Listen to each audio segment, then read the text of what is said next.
Well, good morning, Interbed fans, and welcome to the preview for Scottsville. This is Sunday, the 24th of January, and 21 pentometer, 3 meter false rail. And because it looks like a very good meeting, a very involved meeting, we'll give you some news tomorrow or Tuesday when we come back, because at this stage, still a bit raw from Brett Masel's passing, and just very hard to be able to accept that another one of our really favourite people have gone. So let's kick off with race one. It's 12:20, 20 past 12, maiden juvenile plate, 1,000 metres. Well, the big talk was for Edgartown. Mike Miller, Ashton Aries, very nice, will run well. And that's the type of comment that you want from a trainer. Whether it runs well or not doesn't really matter now, because he's now told you that he's a very nice horse and he will run well. He expects him. Paris Rick says no comment, and there's been money from that 4-1 to 5-2. And of the horses that are raced, I've got to go for Crested Eagle. I think he's the right horse in the race. Two very nice runs. I went for him last time. He was a very big price, if you remember, and he ran a good second, so I expect him to go well. Interesting horse here to me is Black Rain. Now, I trained its mother, April Showers, and she was extremely difficult at the starting stalls, and we ended up sending her to PE, which they burgled the race with her there, I think, Gavin Smith, and she was filled with ability. Really, really good filly she was, and but very bad at the stall. So it will be interesting to see how number 9, Black Rain, goes. Race 2, maiden plate fillies and mares, 1,000 metres. Well, I make an absolute two-cornered contest, but I'm going to give you a couple more to fill in.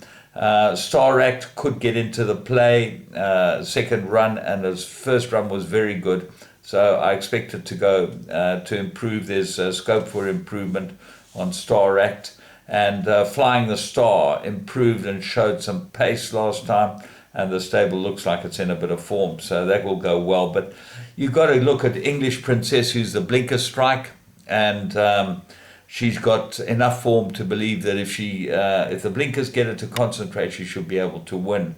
The big danger's got to be Hollow Tomorrow. Ran in a merit-rated race last time and gets Jabu Jacobs on it again, and it didn't run badly on times. This might be the right horse. That last run was very good in a very good time, and she looks hard to beat. But as I said, I think there are only two of them, and maybe Star Act. Race 3, maiden plate, 1,200 metres. This is very, very open. There are many horses here that have got a chance of winning. My top choice is number 5, Final Destiny. I think his 2 runs have been good improver, looked to be on the right track, and I don't mind the booking of Eric Ngwani. I think he'll handle this horse well off a good draw, so I expect it to run very well. What are the rest? 7th Song, Michael Roberts' runner. Serena Moodley's taking the ride on. Serena Moodley's probably the most popular jockey in Durban at the moment. So note whatever he rides. He's stuck with this horse and hasn't gone with a number of others that he could have gone with here. Right, let's have a look at the rest of them. Cupid's Song, obviously much improved last time, comes into the race with a chance, and certainly the stable's in good form. Purple and Green, number 11 on the card. Donovan Dillon rides us for Shane Humby. Nice run behind a High Velocity, but Final Destiny also ran behind for High Velocity, and there should be very little between the two on that. Just depends who's the better improver, but I think Final Destiny, there's a perfect race for him. Master of the North was slow last time, looks like an improver. Wayne Agrella for Carl Hudson, number 12. Then we've got the Kingdom, was back last time, third run after arrest, and he might be the biggest danger to the horse I like. Crusade Star, improved last, gets Randolph on it again, and Randolph rode it his last 2. That should go very well. Veal rides They Don't Know Me for Dennis Bosch.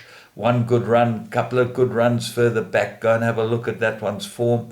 And then there's all these horses that are really unexposed, like Dicomano, number 1 on the card. Shane Humby, Gareth Wright, not a bad first run. So you just look at the race and you think there could be a bit of an upset here. Race 4, maiden plate, 1,600 metres. and I'm going strongly with Mystery Boy. I went with him last time. He never settled. He was badly drawn. Everything was against him. He's got a good draw and a strong rider, and he probably needs a strong rider. Agrella didn't give him too much of a hard ride when he ran second on him. I expect this horse to just about win this. I think he's absolutely the right horse. What can beat him? Well, the improvers might be Italian Dynasty. There's a 2.5 claimer, Carl Stratham for Garth Buller. That's number 11 on the card. Flying Pekin needed its last run. Kingski's Tune with a 4 kilogram claimer, much improved last time. And August Red. Have a close look at August Red. Tristan Godden rides it again. He might be another surprise package. Race 5. They have merit rated 1600 meters. I think Karoo Lark's the right horse here, but he's plagued with problems. And the funny thing is that there are 3 horses I've been following in this race, and all of them pop up here. So all 3 of them go into my play. Karoo Lark, my top choice. Good form. He might be better on the poly, this horse. That's the only thing that worries me. He does seem to have problems. African Sunrise, much improved last time. I expect him to go very well. The draw won't affect him because he does like to be able to be uncovered. He doesn't like to be, he likes to get a clear run in the straight. And Follow My Path. Serena Moodley rides this. Might be a bit of a result horse in a race like this. Flight Song, definitely got some sort of chance. And Quinte with a 4 kilogram claimer, maybe come into the play as well. Race 6. This is Marula Sprint, non-black type. It's the most open race on the card. Anything can win it. And I'm going each way with number 5, Pearl of Asia. 2 from 3 course and distance. I think he might be the right horse. Serena Moodley jumped off Enjoy the View to ride Solid Gold. And he's ridden that the last 4 times. It's got very good form too. And he certainly found himself, Solid Gold has, and he seems to have a big chance in a race like this. I think he's well suited course and distance. Drunken Sailor shows some form. Good rhythm, very fast, shows good form. He's done very well with Louis Courson. Ishnana, 3 from 9 course and distance. Celebration Rock, 4 from 9 course and distance. So those type of horses come into the play. Don't worry. If the others are wanting the last bit, Celebration Rock shows good pace. He always bowls along. He does get a 4 claimer who doesn't claim, which is a big problem. Ishnana gets Tristan Godden, which I think is a good jockey booking for him. And then Hard to Play, very good form, expected to go well. Goliath Heron, the merit ratings just come down and down and down. And Winter Chill, Jared Samuel gets a big chance here. Now, can Jared Samuel handle this horse? You watched Lyle last time, expert. Sat in, just waited, let the horse build up in the straight. You can wait on this horse, you can wait as long as you want. You don't want to get there too early. He does get there and then seem to stop. So Jared Samuel has got to be sharp, and he's got to hold him up. That's the type of ride that he is. Race 7. There's a fillies and mares merit-rated race over 1,000 meters. And I make this 4 or 5 horses. My top choice is Crosset. And I think she's a good each-way bet. Her 3rd run after arrest. This filly must have ability. Dennis didn't take her to the Cape for nothing.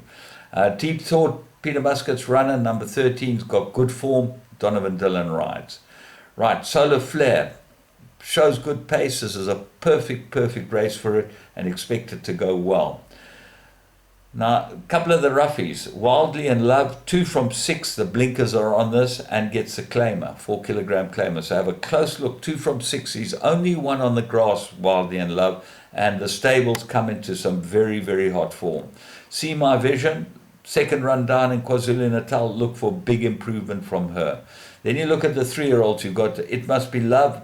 As I said, Magud was ridden at the last 4 starts, 5 starts, 1 its maiden, and they put the 4 kilogram claim on. Doesn't look inconvenienced by a merit rating of 65. The 4-year-old Bella Ballerina looks well suited to this. Magud rode her last time. She goes in well too. And then there's horses like Magic Lee, Sophia Erin, Soiree. All look like they've got some sort of chance. So I think it's an extremely difficult race, and I'm going to load up. Race 8, Maiden Plate, 1,400 meters. Peter Muscat holds the key. I'm not sure which one he likes the best here. Either Solar, number 5, Danielson gets the ride, but the stable rider is Donovan Dillon, East Coast Star. Now, ignore her last start. She played up in the pens. They took her out, examined her, and put her back in. Kiss of death. That's the last thing that you want to happen because they don't come back, and as showed, she didn't.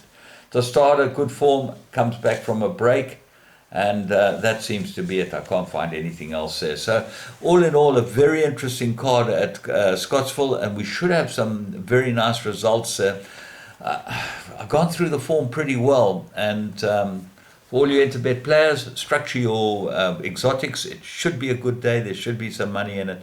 And until next time, from me, James Goodman, have a wonderful weekend, end of your weekend, and enjoy the racing at Scottsville.